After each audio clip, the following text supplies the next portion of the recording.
Very cool. Well, listen, thank you so much for being on the show today. They're short, 15-minute podcasts. They're really Okay. chill. It's why I call the Atomic Impact Podcast, and we just have fun. I have questions lined up, but they're sometimes I don't even get to them because we just kind of chat away and just have fun on the podcast. So, but let me just double check a couple things before we get started here. So it's Maya? How do you say your last My name? my full name is very long. Maya Suresh Kannan is my first and middle names, and then last name is Balabisegan. So it's kind of a very long name if you look into my passport. So, but I decided to go with my childhood brand name, Maya Kannan. Okay. So it worked very well for my branding around me. It's easy to get people get lost with the common names. So I Yeah. use Suresh, my middle name, but then I came out of it. My Kannan is very unique.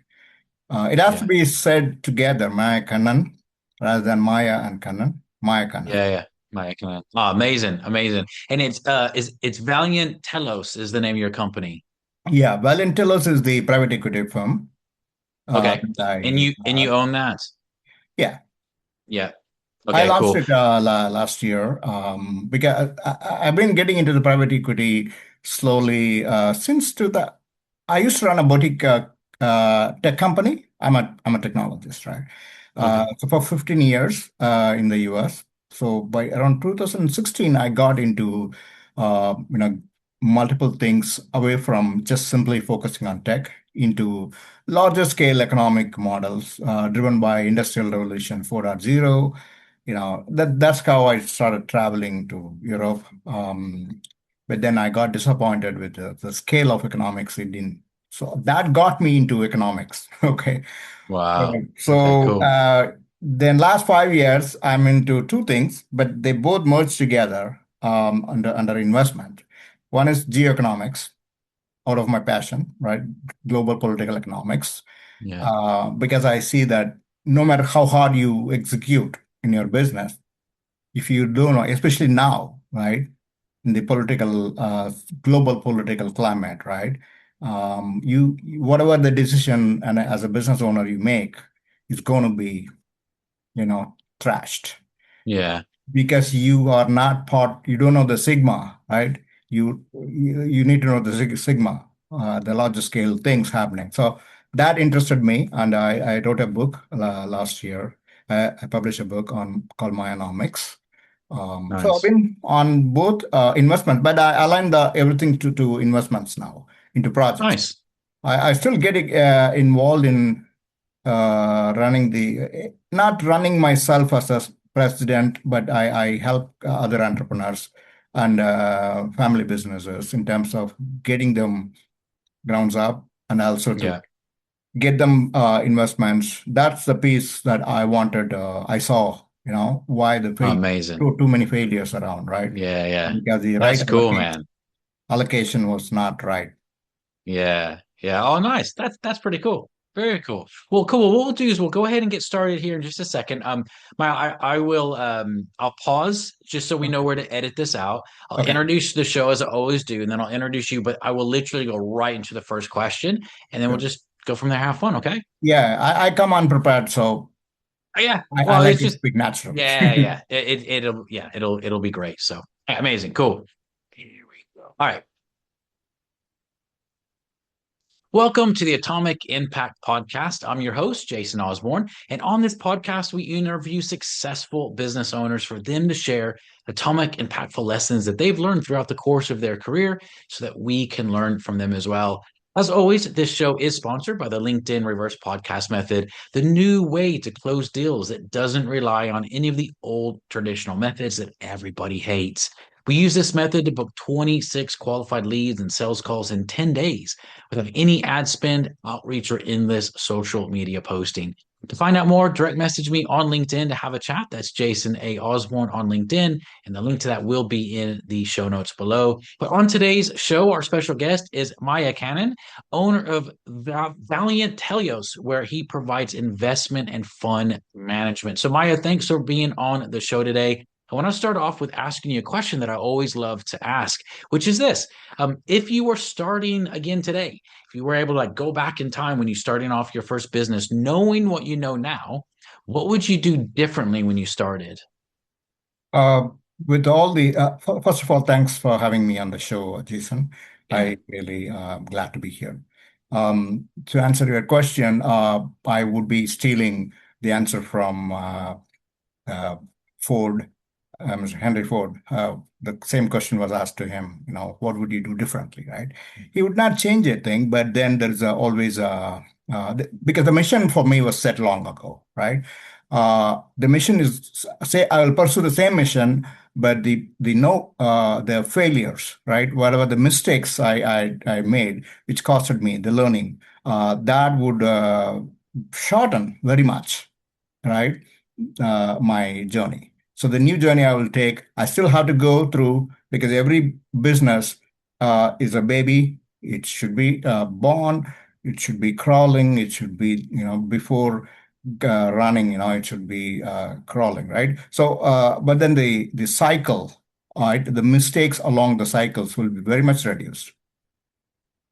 And I would another thing I would really don't waste too much time on store mom and pop store kind of a thing, which I inherited from my parents.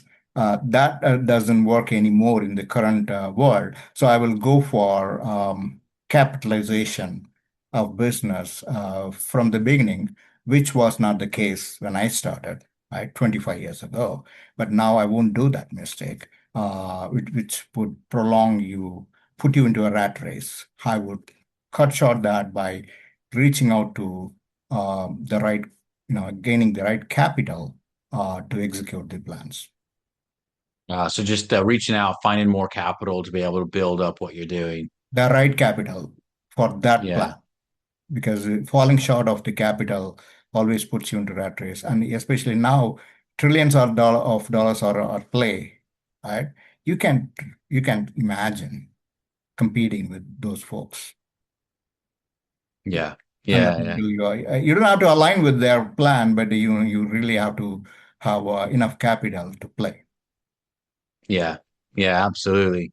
Well, along with capital, one of the things that I always love to ask as well is what's been the hardest part of scaling what you do, but without coming across as salesy or spammy or needy in what you're doing as you grow?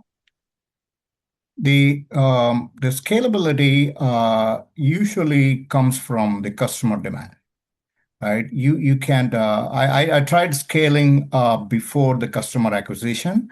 That didn't work. So the scalability has to align with the expansion of the customer base and the market, right? So scaling, a lot of companies make mistake by scaling by employee acquisition, increasing the base and all. Like hire crazily and then figure out what to do, right? That won't work anymore because labor capitalization or outsourcing kind of models, they're all outdated. Now you have to really have the right people, not cheap labor. So scalability, which includes people scalability, and then the scaling the company in terms of market readiness, right? I would go for how to scale multiple steps with the current customer ecosystem without messing it with that, and then take a transformation from current state to the future state through a proper business architecture, right? Business is a continuum. I repeatedly tell in every meeting and every podcast and interviews. Business is a continuum. You can't just simply zip it from A to B. It has to go through the process. Along with that, the people, the training, the customer ecosystem, acquiring new customer base, and most importantly, now understanding the positioning geoeconomically. Right? Eventually, that's going to hurt. That's where the scalability has to be. It's not a single monotonous activity. It has to be a comprehensive. Mm, yeah, yeah. as you scale and grow and meet more, you know, prospects and obviously bring on clients, um, one of the things I've always found really interesting is how we're building relationships with our ideal prospects and things. So, Maya, what's one thing that you changed in building relationships that has made selling and growing feel a lot easier for you? Uh, this is a tough question. As a young entrepreneur, I started my company when dot-com was bursting, right? So there was a need of I started with outsourcing for small businesses. That's my tack, while Northrop Grumman kind of a guys, were going for a big outsourcing, saving the big companies. In 2001, it's all about saving the companies, right? Either you close down or stay afloat by cutting the company by, 60, 70%. So outsourcing was the mantra back then to as a savior. So I started with that, and then but then with zero capital, almost zero capital, I started with a small, crunching small money here and there. The building the relationship, there was a push from the market, right? And then I started developing the relationship within the small circle. One of the mistakes I also did in the past is try to look for customer relationship globally, right? And mostly the internet era people, including me, tend to believe the global, the entire world is your customers, right? That didn't work.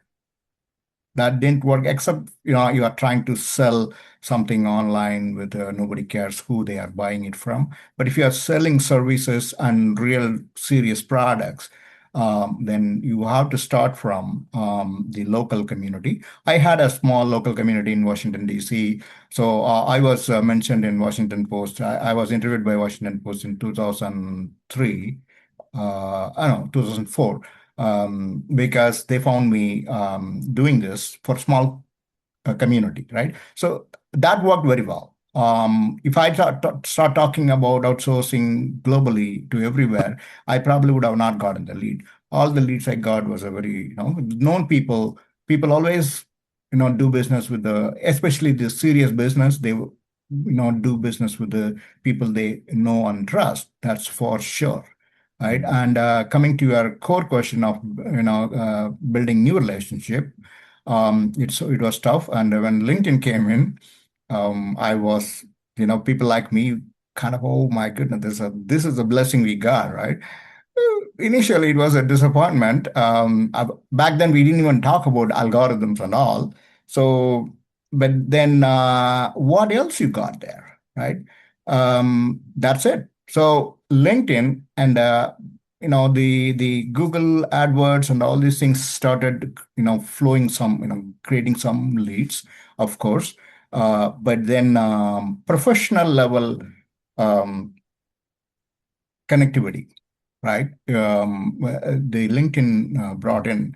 LinkedIn didn't give me a lot of business, but then at some point of time, I stopped expecting that from LinkedIn.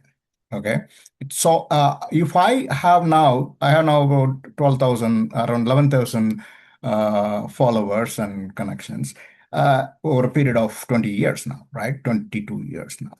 Uh, but then there's always something correct about you, right? In the community that's cooking under the and when the time comes, those relationships will get materialized. So I'm constantly in touch with the people writing articles, and I don't expect anything from them anymore. I used to, right? But then as long as they know the credibility factor, not personally face to face, but at least within the social media, how much you are going to be different from other people. Are you consistent in what you are talking, right?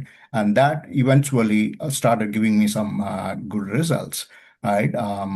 So that creating your own unique positioning in social media will eventually, it's a long shot, but eventually it will produce a result.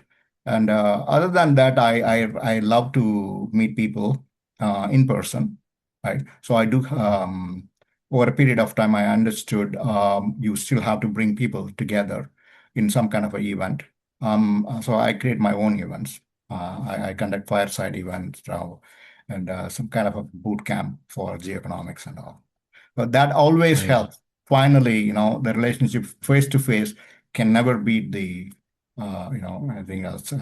So that works very well. Yeah, yeah, no, I love that. There's definitely online, there's great things to do to build relationships, but I totally agree. Those in-person relationship building is absolutely phenomenal. So yeah, yeah, totally. Well, Maya, looking over the next 2 to 3 years with where you're building your business, what are you wanting to achieve? What would you like to do? Um, I two things I do. One on the my private equity. I want to grow it by executing uh, projects. Um, Project in the sense acquiring assets and even including running projects globally. The equity play, right? Private equity play. That's where alternative investment is where I am focused in the next 5 years. Taking the right now I'm floating a $300 million fund to execute a global project called Capitalization project, bringing digital assets, AI investments into traditional projects like energy and agriculture. Growing my target would be next 5 years to growing it to be a $4 or $5 billion fund from as a fund manager, right? But then I come from I don't I don't work on open market public asset things, but so for my focus is on executing impact projects and convert them into values. So I'll be focusing on as much of good projects, acquisition of companies, and running public-private partnerships, so that kind of thing in a geoeconomic scale, right? Yeah. That was a very ambitious plan, um, running to 50, $60 billion kind of projects, engagements, right? That's the plan for 5 to 10 years. That's amazing. I love that. I love that. That sounds, I love hearing people's goals and where they're going with things. Well, Matt, for people that are looking to get in touch with you, what's the best place for them to do that? I think the email always works very well. So I have the website, the forum that I launched is the best place to go, mayanomics.org, or people can be in touch with me at mayakannan.com. And my email is also very simple, maya.kannan@mayakannan.com. Right. Amazing. But GeoEconomics forum is where I actively get involved, where I create the ecosystem where everybody comes with the open, the entrepreneurs, investors, everybody come together. Myonomics.org. Cool. Wonderful, wonderful. Well, I definitely recommend everyone checking out Maya on the places he just mentioned. Maya, thank you so much for being on the show. It's been a great privilege having you on. And as a reminder to everyone listening, this show is sponsored by the LinkedIn Reverse Podcast Method, the new way to close deals that doesn't rely on any of the old traditional methods that everybody hates. To find out more, direct message me on LinkedIn to have a chat. That's Jason A. Osborne on LinkedIn. It will be in the show notes below. And until next episode, stay inspired.